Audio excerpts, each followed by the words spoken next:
अब देवभूमि के दंगल में हम आज बात करेंगे धामी का पिटारा, जल्द दायित्वों का बंटवारा।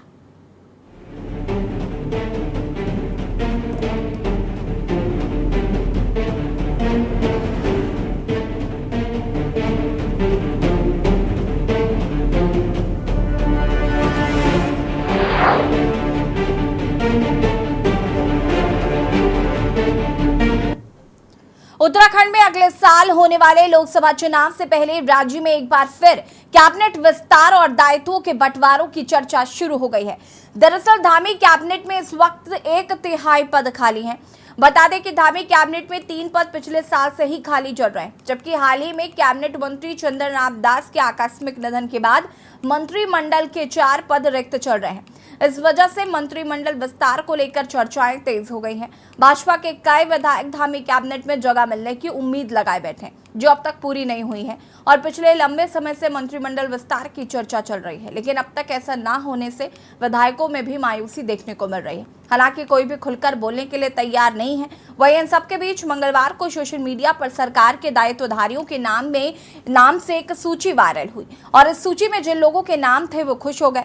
सभी को बधाइयों के फोन आने लगे, लेकिन देर शाम पार्टी ने इस सूची को पूरी तरह से भ्रामक और तथ्यहीन बताया है, जिससे इन नेताओं की उम्मीद तो टूट गई, लेकिन विपक्ष को इस सूची ने मुद्दा जरूर बना लिया है। कांग्रेस का कहना है कि बीजेपी ने राजनीति षड्यंत्र के तहत सूची वायरल की, जिससे पार्टी के अंदर पनप रहे असंतोष को शांत किया जा सके। कांग्रेस ने सरकार और संगठन को चुनौती दी है कि यदि पार्टी में सब कुछ ठीक है तो कैबिनेट और दायित्वों का बंटवारा करके दिखाए। आज हम इसी मुद्दे पर चर्चा करेंगे, उससे पहले रिपोर्ट देखिए।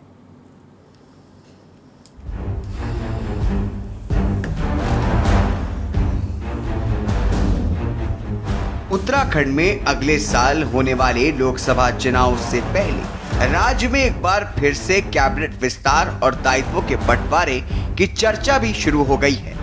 दरअसल धामी कैबिनेट में इस वक्त 1/3 पद खाली है। बता दें कि धामी कैबिनेट में 3 पद पिछले साल से ही खाली चल रहे हैं, जबकि हाल ही में कैबिनेट मंत्री चंदन राम दास के आकस्मिक निधन के बाद मंत्रिमंडल के 4 पद रिक्त चल रहे हैं। इस वजह से मंत्रिमंडल विस्तार को लेकर चर्चाएं तेज हो गई हैं। भाजपा के कई विधायक धामी कैबिनेट में जगह मिलने की उम्मीद लगाए बैठे हैं, जो अब तक पूरी नहीं हुई है। पिछले लंबे समय से मंत्रिमंडल विस्तार की चर्चा चल रही है, लेकिन अब तक ऐसा न होने से विधायकों में मायूसी देखने को मिल रही है। हालांकि कोई भी खुल करके बोलने के लिए तैयार नहीं है। वहीं वरिष्ठ पत्रकार कुलदीप राणा का कहना है कि मंत्रिमंडल में बड़ा फेरबदल होने की संभावना है। मौजूदा मंत्रियों की परफॉर्मेंस का भी आकलन बीजेपी में किया जा रहा है। काम कर ही रही है और काम ठीक भी चल रहा है, जनता संतुष्ट भी है, तो ऐसा नहीं कि कोई इसके कारण कोई बहुत बड़ी समस्या खड़ी हो गई हो। लेकिन ठीक है, अगर काम करने के लिए हाथ बढ़ेंगे तो काम आसान होगा, अधिक काम होगा, तो उसका प्रयास होना चाहिए। देखिए, हमारा उपयोग तो पार्टी को तय करना है। पार्टी संगठन ने विधायक के रूप में हमारा उपयोग करना चाहा तो हम आज विधायक के रूप में काम कर रहे हैं। पहले मेयर के रूप में किया तो मेयर के रूप में काम किया, तो आगे जैसे भी उनके निर्देश होंगे वो जैसा चाहेंगे वैसे काम लेंगे। देखिए, उत्तराखंड में हमेशा ये चर्चाओं का बाजार गर्म रहता था कि भाई मुख्यमंत्री बदला जा रहा है, मुख्यमंत्री बदला जा रहा है, लेकिन इस बार चीज़ें कुछ दूसरी दिशा में जाती हुई दिखाई दे रही हैं और बहुत तेज़ी से ये बात उभर करके आ रही है कि आने वाले समय में उत्तराखंड के मंत्रिमंडल में बड़ा फेरबदल किया जा सकता है। अब यह फेरबदल उत्तराखंड में बैठे मंत्रियों के कितनों के पक्ष में जाएगा, कितनों के विपक्ष में जाएगा, ये तो आने वाला समय बताएगा। लेकिन जो विधायक हैं, क्योंकि 4 पद अभी रिक्त चल रहे हैं, ऐसे में जो विधायक हैं उनमें से कईयों के भाग्य से छीका फूट सकता है। उनकी परफॉर्मेंस के आकलन के आधार पर इस बार मंत्रिमंडल में उनको जगह दी जा सकती है। वहीं इन सबके बीच मंगलवार को सोशल मीडिया पर सरकार में दायित्वधारियों के नाम से सूची वायरल हो गई। इस सूची में जिन लोगों के नाम थे वे खुश हो गए, सभी को बधाइयों के फोन भी आने लगे, लेकिन देर शाम पार्टी ने इस सूची को पूरी तरह से भ्रामक और तथ्यहीन बता दिया, जिससे इन नेताओं की उम्मीद टूट तो गई, लेकिन विपक्ष को इस सूची ने मुद्दा जरूर दे दिया। कांग्रेस का कहना है कि बीजेपी ने राजनीति षड्यंत्र के तहत सूची वायरल की है, जिससे पार्टी के अंदर पनप रहे असंतोष को शांत कर सके। कांग्रेस ने सरकार और संगठन को चुनौती दी है कि यदि पार्टी में सब कुछ ठीक है तो कैबिनेट और दायित्वों का बंटवारा करके दिखाएं। वहीं भाजपा प्रदेश अध्यक्ष महेंद्र भट्ट ने इस वायरल सूची की जांच करने की बात कही है। देखिए, पार्टी स्तर पर हमने इसकी जांच की बात की है, क्योंकि इस प्रकार की कोई सूची पार्टी द्वारा ना तो कहीं प्रेस को दी गई है, पूरी तरह फर्जी सूची है। और क्योंकि सोशल मीडिया में चलने के बाद मैंने माननीय मुख्यमंत्री से भी समझ वार्ता की है और पार्टी स्तर पर हमने जांच उसमें बिठा दी है और जो भी व्यक्ति दोषी है उसके खिलाफ कार्रवाई हम लोग करेंगे। ये बीजेपी ने एक राजनीतिक षड्यंत्र के तहत इस तरीके की सूची वायरल की है, जो पार्टी के अंदर असंतोष पनप रहा है, जिस तरीके की सिरफुटबल हो रही है, कार्यकर्ताओं पर रोष है। मैं समझता हूं उसको शांत करने के लिए ये केवल वायरल जो सूची षड्यंत्र के तहत ताकि कार्यकर्ताओं का संतोष समाप्त किया जा सके। सरकार में न नैतिकता है वो कैबिनेट का विस्तार कर ले, न संगठन में इतनी ताकत है कि वो दायित्व बंटवा सके, तो एक सूची वायरल करके कार्यकर्ताओं को झुंझुना पकड़ाया जा रहा है। कुल मिलाकर के उत्तराखंड में अगले साल होने वाली लोकसभा चुनाव से पहले राज्य में एक बार फिर से कैबिनेट विस्तार और दायित्वों के बंटवारे की चर्चा शुरू हो गई है। सवाल ये है कि क्या सीएम धामी वास्तव में इस बार मंत्रिमंडल का विस्तार करेंगे? क्या जानबूझकर पार्टी ने दायित्वदारों की सूची को वायरल किया? क्या कांग्रेस की चुनौती को भाजपा स्वीकार करेगी? Uttarakhand desk report. जी हाँ, तो सोशल मीडिया पर एक लिस्ट वायरल हुई जिसके बाद बवाल मच गया। लिस्ट में आपको बता दें कि 4 पद खाली चल रहे हैं जिन पर दायित्व बंटवारा होना है और उसको लेकर संगठन अपनी तैयारियां कर रहा है, तमाम चीज़ें देखने को मिल रही हैं। ऐसे में सोशल मीडिया पर जब ये लिस्ट जारी होती है तो लोग खुश हो जाते हैं, मिठाइयाँ बंटने लगती हैं, फ़ोन आने लग जाते हैं और उसके बाद फिर ये आधिकारिक तौर पर कहा जाता है कि ये तथ्यहीन सूची है, भ्रामक सूची है, इसे ऐसे ही किसी ने वायरल किया है। हालांकि विपक्ष को एक मुद्दा मिला और विपक्ष ने इस मुद्दे को बनाने के लिए कहा कि जो कार्यकर्ता हैं या जो मंत्री हैं उनमें अब असंतोष की स्थिति पैदा हो रही है, यानी कि अंतर्द्वंद जो है वो भारतीय जनता पार्टी में है और जिसे वो मिटा नहीं सकते, इसलिए ऐसी सूची को वायरल किया गया है ताकि स्थिति को सामान्य किया जा सके। आज हम इसी पर चर्चा करेंगे। मेहमान हमारे साथ जुड़ चुके हैं, उनसे आपका परिचय करा देते हैं। सत्यवीर चौहान जी भारतीय जनता पार्टी के प्रवक्ता हमारे साथ जुड़ चुके हैं। मथुरा दत्त जोशी जी प्रदेश उपाध्यक्ष कांग्रेस। कुलदीप राणा जी वरिष्ठ पत्रकार हमारे साथ जुड़ चुके हैं। शांति प्रसाद भट्ट जी वरिष्ठ प्रवक्ता यूकेडी। राजेश बिष्ट जी आम आदमी पार्टी के प्रवक्ता हमारे साथ जुड़ चुके हैं। आप सभी का बहुत बहुत स्वागत है। मथुरा दत्त जोशी जी फिलहाल हमारे साथ नहीं है। शुरुआत सत्यवीर जी आपसे ही करूंगी मैं। दायित्व बंटवारा होना है, संगठन इस पर काम कर रहा है, जल्द ही दायित्व बंटवारा हो सकता है, मंत्रिमंडल में फेरबदल हो सकता है, जो चर्चाएं सुनने को मिल रही हैं। लेकिन विपक्ष का मानना है कि पार्टी के अंदर अंतर्द्वंद चल रहा है। अनम्यूट कीजिएगा सत्यवीर जी। यशी जी आपको प्रणाम और आपके सभी दर्शकों को मेरा सादर प्रणाम। यशी जी आपने कहा कि पार्टी के अंदर हमारे सब कुछ सही नहीं चल रहा है। विपक्ष अगर पार्टी के हाँ मतलब आप विपक्ष के शब्दों में ही आप तक पहुंचा देता हूं। आपने कहा मतलब कि कहना है कि विपक्ष का कि पार्टी के अंदर सब कुछ सही नहीं चल रहा है, तो मैं किसी भी सरकार का, चुनी हुई सरकार का काम काज को अगर परखना है, उसका लिटमस टेस्ट करना है, तो बीच में जो चुनाव पड़ते हैं, चाहे वो उपचुनाव हो, चाहे वो पंचायत चुनाव हो, चाहे वो आपके नगर पालिका के चुनाव हो, अगर उस तरह के कोई चुनाव होते हैं, उस चुनाव में परिणामों से ये परिलक्षित होता है कि वो चुनाव सरकार के पक्ष में आए या सरकार के विपक्ष में आए। हरिद्वार का चुनाव हुआ वो हमारे पक्ष में आया, जहाँ की हमारी जहां पर कि हमारे आप पूरा 30-40 साल का रिकॉर्ड उठा के देखोगे तो हमारे मन मुताबिक कभी वहां नहीं रहा, हमारा चाहे वहां ब्लॉक प्रमुख तक नहीं रहा, हमारे सारे के सारे ब्लॉक प्रमुख, हमारे जिला अध्यक्ष वहां पर, हम जिला पंचायत का अध्यक्ष हमारा, गोपेश्वर का उपचुनाव हुआ वहां पर भी हम जीते। सत्यवीर जी माफी चाहूंगी, इससे मैं बीच में रोक रही हूँ मैं, लेकिन मेरा सवाल है आपसे, इसका अंतर्द्वंद से क्या लेना देना? नहीं, मैं कह रहा हूं अगर अंतर्द्वंद होता तो अंतर्द्वंद तो उस चुनाव में दिखाना हरिद्वार में कांग्रेस के अंदर, जब हरीश रावत बोले कि हम जैसे पार्टी के जो कार्यकर्ता है हमसे पूछा नहीं गया। हमारे बताइए किसी का कोई बयान आया हो, किसी की कोई इस प्रकार की टिप्पणी आई हो, पार्टी के किसी नेता को इस प्रकार से आके उसका खंडन करना पड़ा हो? पिछले 1 साल में हमारी सरकार में, मैं पिछले क्या पूरा 6 साल का आपको बता देता हूं, किसी भी प्रकार का ऐसा बयान हो जहां पर पार्टी को खड़े गले में खड़ा करने का कहो। रहा दायित्वदारियों का और मंत्री पद का, जो मैं बात करना चाहूंगा ऋषि जी, हमारी पार्टी का जो निर्माण मात्र हुआ वो सत्ता के माध्यम से किस प्रकार से समाज की सेवा की जाए, राज्य की सेवा की जाए और राष्ट्र की सेवा की जाए। केवल सत्ता हमारे लिए, इसलिए हमारे लिए सत्ता कभी भी सुख भोगने का एक केंद्र नहीं बना है जो अन्य दलों ने देखा है। ना ही हमने अपने विचारों और सिद्धांतों से कभी समझौता किया।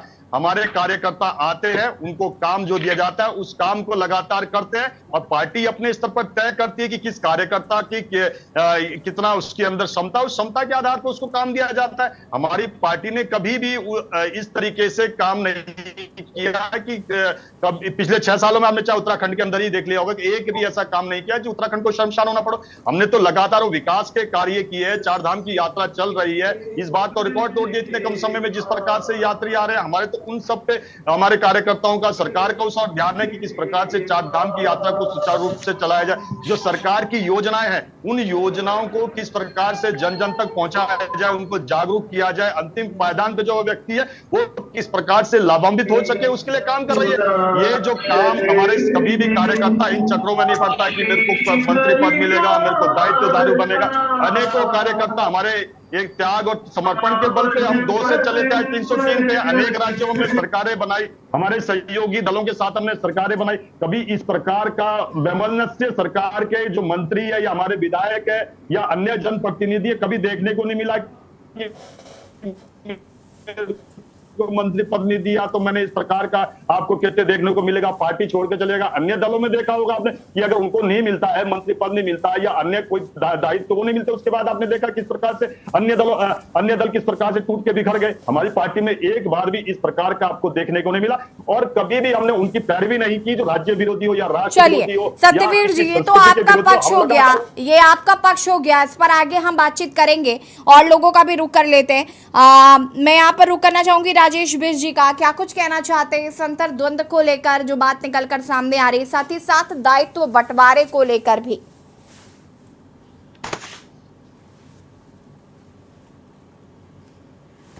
राजेश जी अनम्यूट कीजिएगा।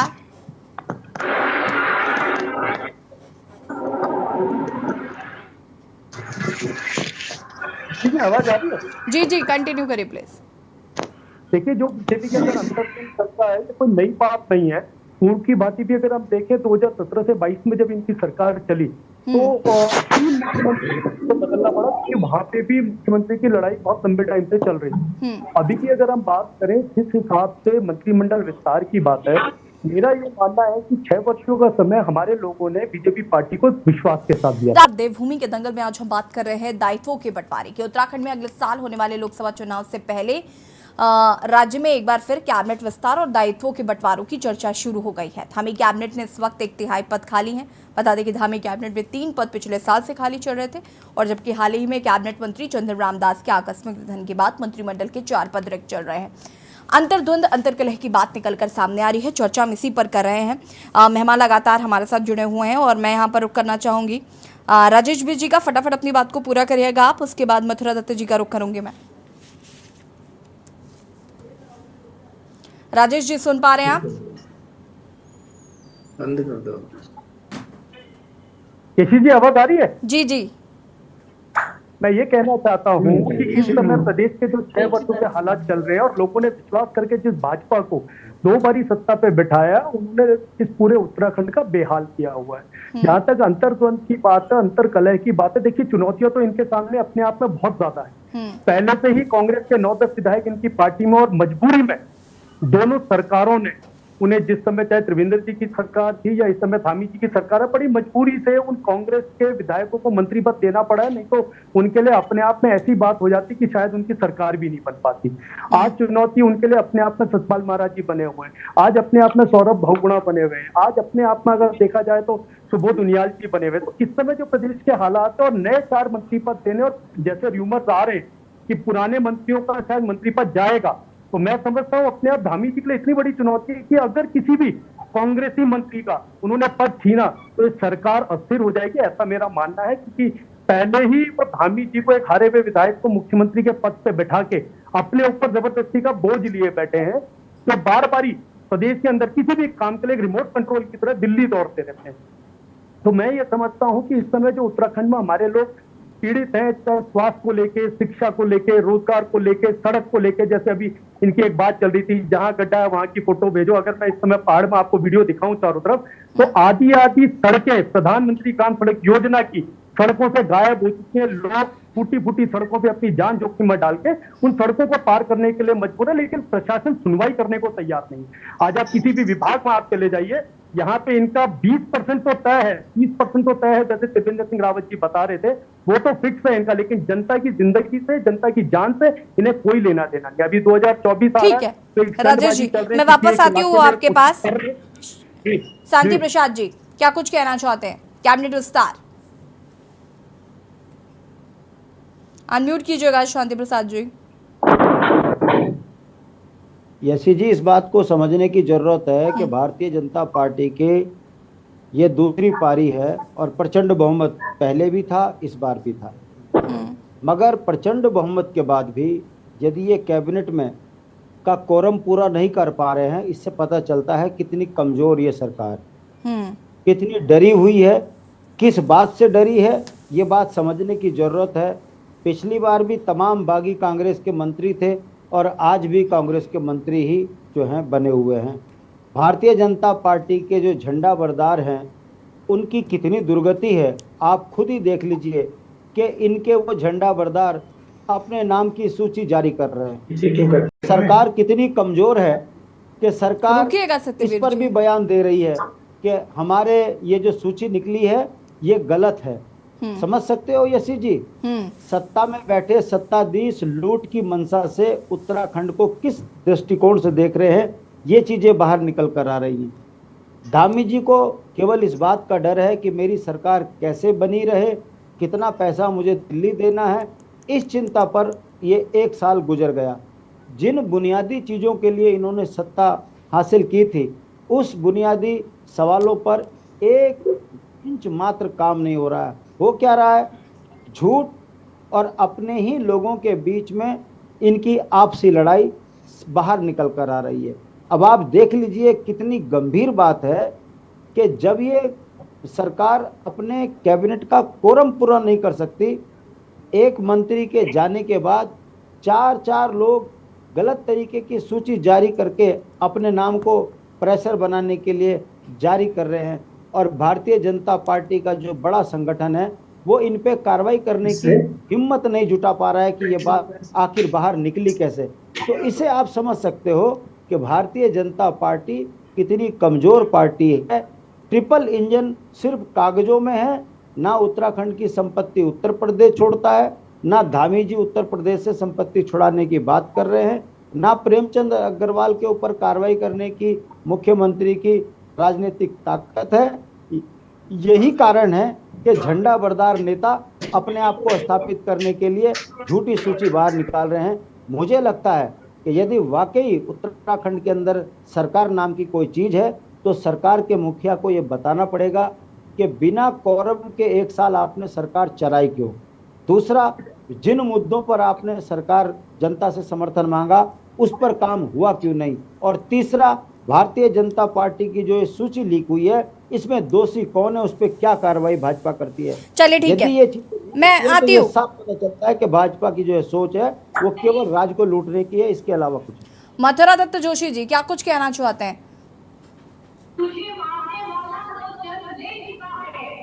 जी, मथुरा दत्त जोशी जी, क्या कुछ कहना चाहते हैं कैबिनेट विस्तार को लेकर, और साथ ही साथ जो बीजेपी की अंतर्द्वंद की बात निकलकर सामने आ रही है?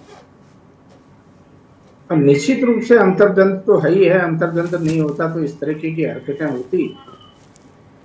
आप देखें ना कि 2021 में तीरथ सिंह रावत जी चीफ मिनिस्टर बने थे। उन्होंने चीफ मिनिस्टर बनते ही जितने दायित्वधारी थे सब हटा दिए। उसके बाद धामी जी बने, एक साल वो गुजर गया, एक साल अब धामी जी का भी गुजर गया, 2 सालों में एक तो दायित्वधारी नहीं बने। और धामी जी ने 2022 में शपथ ली थी, 1 साल गुजर गया, 1 साल 1 महीना हो गया, 2 महीना हो गया,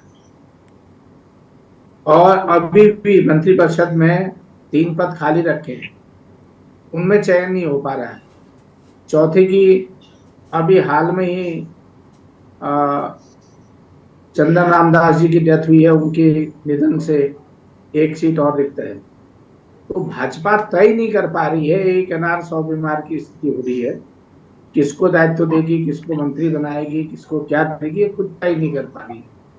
खुद अपने ही बुने हुए जाल में भारतीय जनता पार्टी फंस गई है, और प्रदेश नेतृत्व ही फंस गया है, अपने ही बुने हुए जाल में फंसे हुए, और ये तय नहीं कर पा रहे कि आप किसको बना रहे हो, किसको नहीं बना रहे हो, क्या करोगे, क्या आपका आगे का प्लान होगा, कार्यकर्ताओं को दोगे कि नहीं दोगे। जिन कार्यकर्ताओं के खून पसीने से ये सरकार बनी है, आज उन्हीं को तड़पना पड़ रहा है दायित्व के लिए।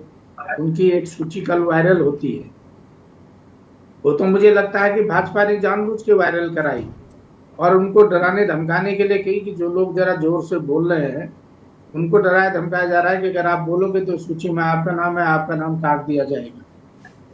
एक रणनीति भाजपा की ये हो सकती है, और एक इसी रणनीति के तहत भाजपा ने ही सूची वायरल की है। आप इधर गोपन में सूची बनती है या पार्टी के कार्यालय में बनी होगी गोपनीय सूचियां बनती है, और जब सूची वायरल हो रही है तो आप समझ सकते हैं कि भाजपा कितने बड़े अंतर्द्वंद से गुजर रही है। इनके मंत्रियों का आपस में सामंजस्य नहीं है, कोई मंत्री कुछ कहता है, कोई मंत्री कुछ कहता है। मंत्री मुख्यमंत्री को मुख्यमंत्री मानने को तैयार नहीं है, और मुख्यमंत्री जी किसी पे विश्वास नहीं कर रहे हैं, जहां जा रहे हैं अकेले जा रहे हैं।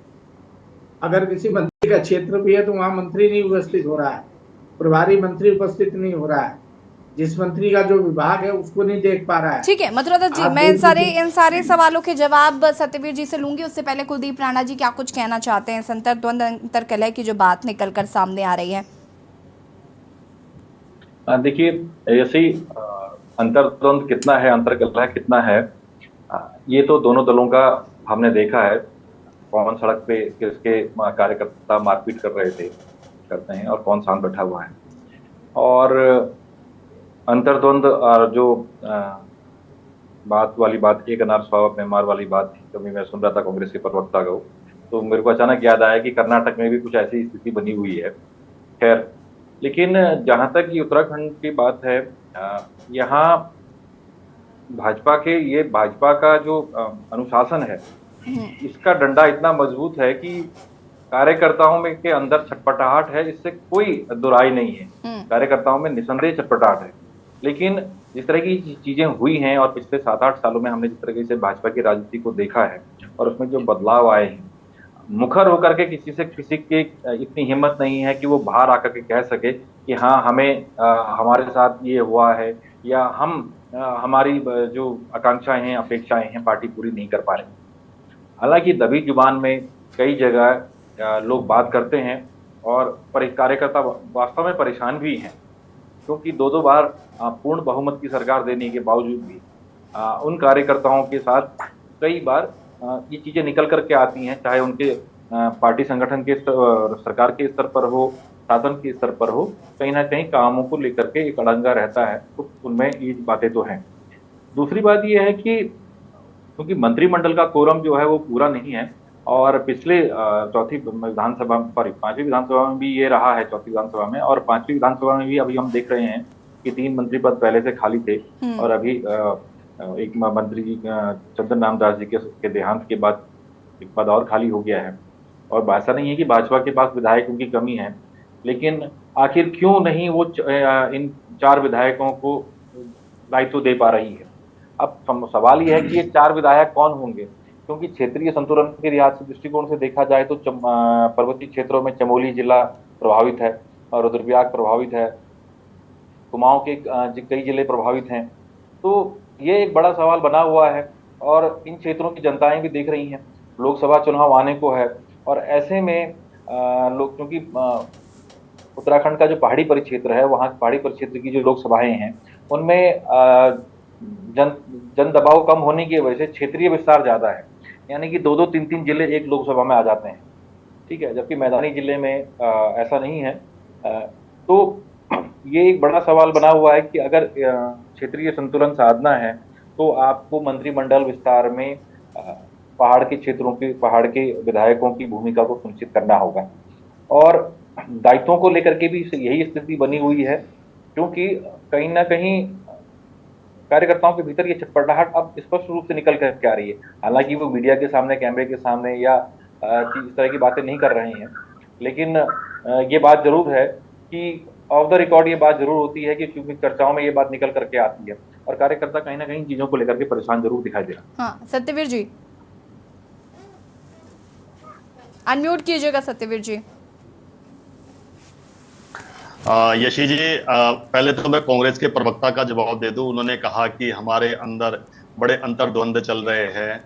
अब मैं क्या कहूं उस बारे में कि ये कहावत है ना कि कांग्रेस के कुएं में भांग बोई हुई है, उस भांग को सब पिए जा रहे हैं। अब उसके बाद किस प्रकार का आपके सामने आएगा, कोई ज्यादा उसको तुल लेने की आवश्यकता नहीं है।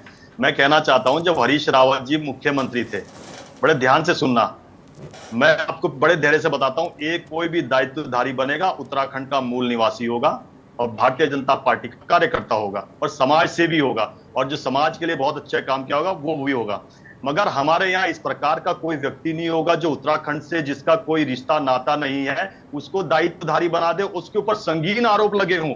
हाजी शकील कुरैशी, जो कि उसके ऊपर कई 100 करोड़ों की रेड पड़ी है और किस प्रकार के आपराधिक षड्यंत्र, आपराधिक उसके ऊपर मुकदमे हैं, इस प्रकार का आपको एक भी व्यक्ति यशी जी देखने को नहीं मिलेगा। बाकी अंतर्द्वंद कांग्रेस का ये तो इनके लिए आम काम है। जिस प्रकार से आपने राजस्थान में भी देख रहे हो कि गहलोत जी और सचिन पायलट जी, कितना आप देख रहे होंगे फुटबॉल मथुरा दत्त जी जवाब देंगे। होती है, 2 टीमें होती है, कैसे खेलती है और विभाग बदलती है। मथुरा दत्त जवाब देंगे क्या? नई सरकार बनी है, सत्यवीर जी उसके बाद आपको सुन लिया ना। अभी तो मुझे औरों के भी जवाब देने हैं यशी जी। हाँ, ठीक है, एक एक करके जवाब दीजिए ना आप। जी जी जी जी। मथुरा दत्त जी कुछ कहना चाहते हैं? अब मैं, मेरे छोटे भाई हैं, क्या बोल सकता हूँ उनके लिए। इनको दिख ही नहीं रहा। अगर ठीक है अंतर्द्वंद नहीं है तो सतपाल महाराज जी सियार लिखने के लिए बार बार 2 साल से डिमांड क्यों कर रहे हैं? अंतर्द्वंद नहीं है तो रेखा आर्या अपने अधिकारी को हटाने के लिए बार बार क्यों कह रही है? अगर अंतर्द्वंद नहीं है तो जो प्रेमचंद जी का हाल हुआ, सड़क पर उतर के गुंडई में उतर आए हैं, अब मैं इन शब्दों का इस्तेमाल नहीं कर सकता, तो क्या है ये? क्यों नहीं तय कर पा रहे हैं? फिर किसको मंत्री बनाओगे? 3-3 आपके मंत्री पद शुरू से खाली आए हैं, तो बहुमत की सरकार है, हम काम करें? आपके यहाँ तो होना ही नहीं चाहिए था। ठीक है, हमारे यहाँ तो है, बड़ी पार्टी है, तमाम तरीके की बातें होता है, अच्छा, स्वाभाविक बात है। आपके यहाँ तो जब क्यों ऐसा हो रहा है? क्यों नहीं आप मंत्री बना रहे हो? फिर तो संविधान ने आपको ताकत दी है, फिर जरूरत क्या है? आप तो अकेले मुख्यमंत्री जी घूम रहे हैं। मैंने अभी कहा ना, 4 धाम यात्रा का शुभारंभ हो रहा था, बताइए पर्यटन मंत्री जी या धर्मस्व मंत्री जी या संस्कृति मंत्री जी कहाँ थे? सत्यवीर जी अंतर्द्वंद ठीक है। दिख रहा मथुरा है। दत्त जी, सत्यवीर जी, मैं कोई भी आरोप लगाता हूँ, बड़ा सोच समझ के आरोप लगाता हूँ। मुझे पता है कि मेरी तरफ भी, मेरी खिड़की में भी पत्थर मारेंगे आप। अरे आपकी खिड़की में तो सत्यवीर जी 30 सेकंड्स हैं आपके पास अपनी बात को पूरा करने के लिए, इससे 1 सेकंड ज्यादा नहीं। मैं ऋषि जी आपको यही कहना चाहता हूं, कांग्रेस अपने अगर 5 स्टार वाले कमरों से बाहर निकलेगी तो उनको दिखेगा कि किस प्रकार से धरातल पर काम हो रहा है। आज के अखबार उठा लो, मैं पीछे नहीं जाता हूं, पहली बार कि सभी अखबारों ने बड़े अच्छे तरीके से छापा है कि उत्तराखंड का परिवहन पहली बार लाभांश में आया है। तो ये तो अगर ये अखबार छाप रहे हैं, अब बीजेपी का तो है नहीं, अमर उजाला हो चाहे हिंदुस्तान हो, वो सब छाप रहे हैं कि उत्तराखंड में पहली बार परिवहन विभाग लाभांश में आया। तो ये लाभांश में तब आया होगा ना जब हमने धरातल पर काम किया होगा, हमारे मंत्री जी ने काम किया होगा। और जो स्वर्गीय मंत्री जी है, उन्होंने जिस प्रकार से उनके कालखंड में जिस प्रकार से नए सत्यवीर जी पद खाली है, पद खाली क्यों है? पद खाली क्यों है? पद खाली क्यों है? मुझे ये बताइए ना कि सब भरे जाएंगे, मुझे इसका जवाब दीजिए। पद खाली क्यों है? मुझे नहीं जानना है अभी ये। आप हमेशा काम का ब्यौरा लेकर बैठ जाते हैं। अभी धरातल पर सड़कें खोदने निकलेंगे तो वहां पर सारी सड़कें टूटी निकलेंगी। अरे सुन तो लीजिए यशी मुझे जी, वो बातें मैं बिल्कुल आपको मत बताया बता- करिए अभी जो सिर्फ उन्होंने- कागजों पर है। सत्यवीर जी प्लीज। नहीं, कांग्रेस के जो सम्मानित प्रवक्ता उन्होंने तमाम सवाल उठाए। उन्होंने मंत्रियों के नाम बताया। मैं नहीं जाऊंगा कि किस प्रकार से संजय गांधी ने नसबंदी करी थी, 60 लाख लोगों की नसबंदी करी थी। वो नहीं जाऊंगा, जा भी रहे हैं। मंत्रियों के ब्यौरा तो मैं देना दे दूंगा। शांति प्रसाद जी इनको ब्यौरा देने कुछ की कहना जरूरत चाहते हैं है। क्या? 30 सेकेंड। एक भी शांति भ्रष्टाचार प्रसाद का जी। केस नहीं है। अभी 6 साल हो गए हमें सब शांति प्रसाद जी सुन पा रहे हैं आप मुझे? कांग्रेस के प्रवक्ता से बड़े सम्मान के साथ कहना 50 साल पहले मथुरा दत्त जोशी जी को और सत्यवीर जी को प्लीज पैनल से रिक्वेस्ट करूंगी म्यूट कर दीजिए। शांति प्रसाद भट्ट जी 30 सेकेंड्स में अपनी प्रतिक्रिया को दीजिएगा प्लीज। शांति प्रसाद जी। ऐसा है यशी जी, इस पॉलिटिकल डिबेट में आप एक चीज तो बड़े अच्छे तरीके से समझ रही होंगी, जब जब इन राष्ट्रीय पार्टियों से सवाल करो आपस में ही शुरू हो जाते हैं, ये ईरान और कुरान की बात करने लगते हैं, इससे जनता भटकती है। बिल्कुल। हमारा ये कहना है कि आप मुवज्जिज पार्टी के मुवज्जिज नेता हैं, आपको अपने पार्टी के कार्यों को जनता के बीच में बताना चाहिए।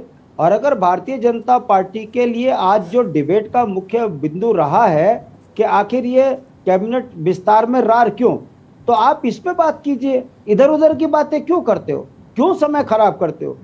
हकीकत यह है यशी जी कि इन भारतीय जनता पार्टी के पास बताने के लिए कुछ नहीं है। काम के नाम पर घोटाला है, योजनाओं में जुमले हैं, जमीनी हकीकत में मूल निवासियों पे लाठियां बज रही हैं। 40% कमीशन ब्लॉक से लेकर राजेश जी 30 सेकेंड है आपके पास, अपनी बात को पूरा कर सकते हैं आप। शांति प्रसाद जी माफी चाहूंगी, वक्त की कमी है आज। राजेश जी हमारा ये मानना है चुनौती जिस हिसाब से धामी जी के ऊपर बनी हुई है और ये जो लिस्टें निकली जा रही हैं, अपने लोग चाहे मदन कौशिक जी हो और चुफाल जी हो, इस तरह के तमाम लोग रहे जो पूर्व में मंत्री पद पे थे और इस तरह मंत्री पद पे नहीं, तो कहीं ना कहीं उन सबकी नाराजगी है। ये बैलेंस बनाना इनके लिए अपने आप में बहुत बड़ी चुनौती है। और उसी बैलेंस के साथ जो कांग्रेस से आए लोग थे जो आज विधायक बने हुए, राजेश जी बहुत आप सभी का बहुत बहुत शुक्रिया चर्चा में शामिल होने के लिए। और देवभूमि के दंगल में आज हम बात कर रहे थे कैबिनेट विस्तार को लेकर जो रार देखने को मिल रही है। हालांकि बीजेपी इस बात को स्वीकार नहीं कर रही है और वो कांग्रेस पर तमाम सवाल खड़े कर रही है। तो ये देखना होगा कि आखिर कैबिनेट विस्तार होता है तो इसमें कौन कौन लोग शामिल किए जाएंगे। 3 पद पहले से खाली चल रहे थे और अभी एक और सीट खाली हुई है, उसमें किन किन को स्थान दिया जाएगा। फिलहाल देवभूमि के दंगल में इतना है। देखते रहिए के न्यूज़ इंडिया। नमस्कार।